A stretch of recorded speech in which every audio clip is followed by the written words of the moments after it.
The development of capital ship design in the immediate aftermath of World War II took three very different directions in the three major navies left standing: Britain, the USA, and Japan.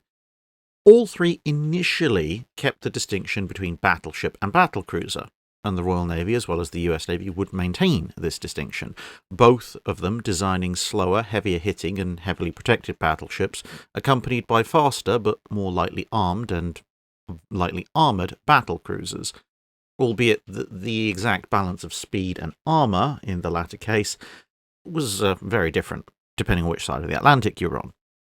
The Japanese, on the other hand, had decided to go their own way.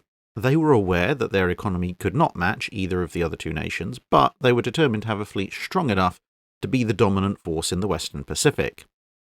Due to not being able to have as many ships, whilst initially the battleship-battlecruiser distinction was maintained, the lines began to blur rather rapidly. The Nagatos carried a similar main battery to their contemporary battleships from other nations, but were somewhat faster, albeit at the same time less well protected. The next stage, the Amagis and Tosas, blurred the line still further.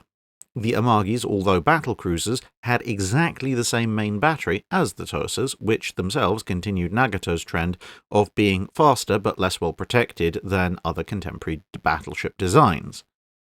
And the Amagis were less well protected than the Tosas on the main belt by only just over an inch, and obviously were designed to be considerably faster.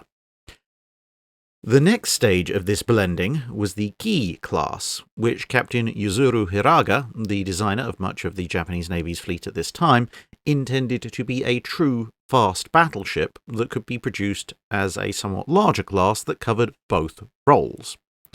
The various designs considered for the vessel ranged far and wide. All of them agreed on a target speed of 30 knots and a set secondary battery and armour thickness, the variation coming from the hull size and machinery needed to keep this speed up, with a variety of main battery options, anything from 10 guns to 16 guns, in a variety of twin, triple, or even quadruple mounts being considered.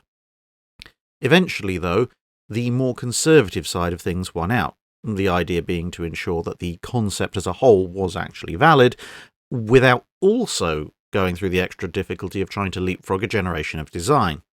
That would be reserved for the successor design, only ever to be known as number 13. The Keys were thus somewhat larger and heavier than either of the predecessors, but not by a huge amount. Their normal design displacement of about 42,600 tons was about 1,500 tons more than the Amagis and just under 3,000 tons more than the Tosas. Whilst the two previous designs were, in and of themselves, somewhat similar, the Keys borrowed more from the Amagis than the Tosas. All three designs carried a main battery of 10 410mm or 16.1-inch guns in 5 twin turrets.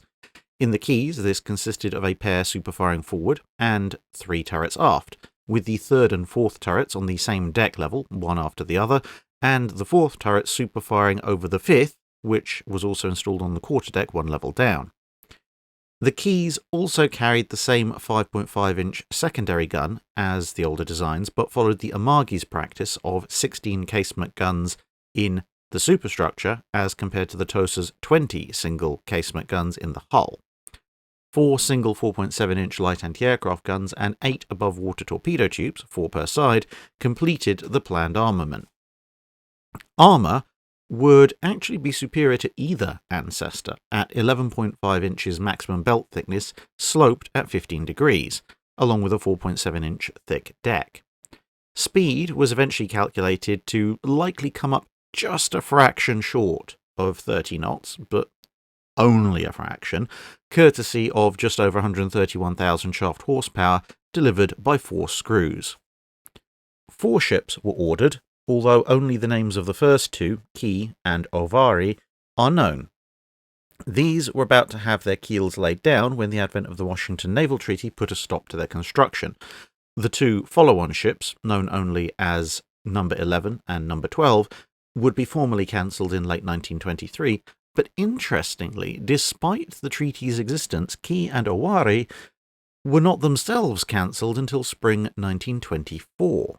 But their legacy would still be felt to a degree years later, as the success of the design had already been fed into the follow-up, and also cancelled, number 13s, which in themselves introduced the idea of a fast battleship armed with 18-inch guns to the Imperial Japanese Navy, a concept which of course would resurface later in the 1930s in the form of the Yamatos.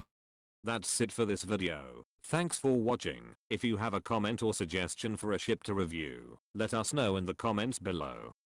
Don't forget to comment on the pinned post for dry dock questions.